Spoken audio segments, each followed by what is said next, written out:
नमस्कार। अरे इधर आओ इधर आओ। ये तमाशा क्यों चल रहा है? ढोल नगाड़े। कक्का निपट गया है। अच्छा, ये राजनांदगांव में जो लड़ रहे थे कक्का, वो निपट गए?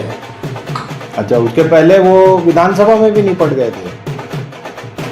तो भाई, कक्का के निपटने पे इतनी खुशी क्यों हो रही है छत्तीसगढ़ में?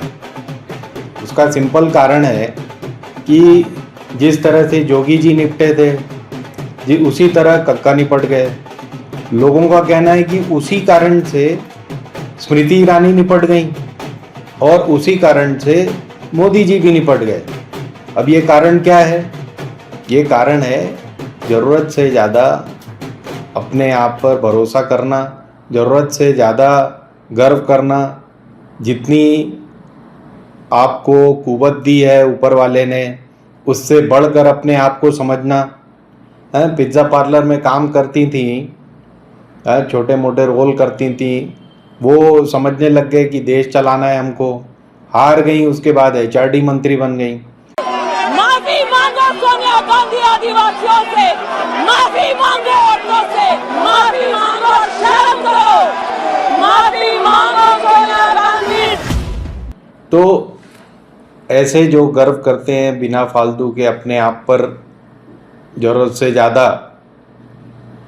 उनको राम जी एक दिन ठिकाने लगा ही देते हैं।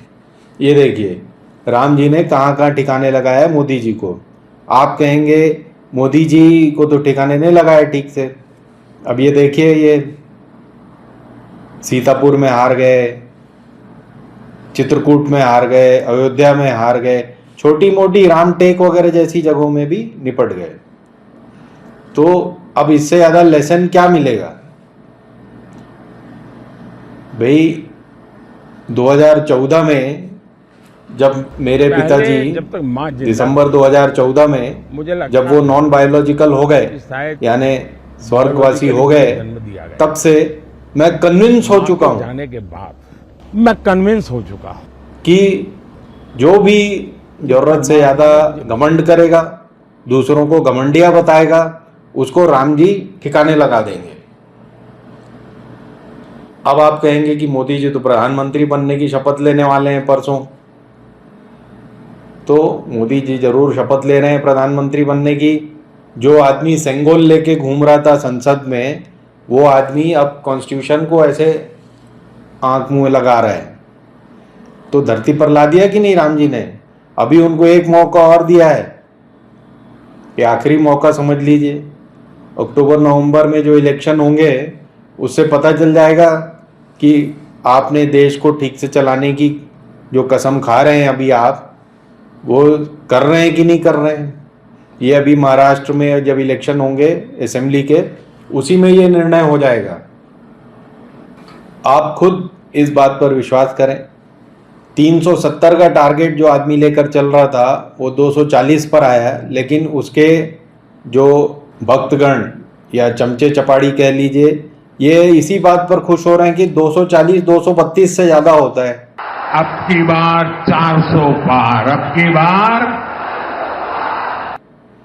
अरे भाई, 10 साल से तुम गवर्नमेंट चला रहे थे, तुम्हारे पास ईडी, सीबीआई और इलेक्शन कमीशन था, उसके बाद 240 लाए हो, तो कौन बड़ा काम कर दिया?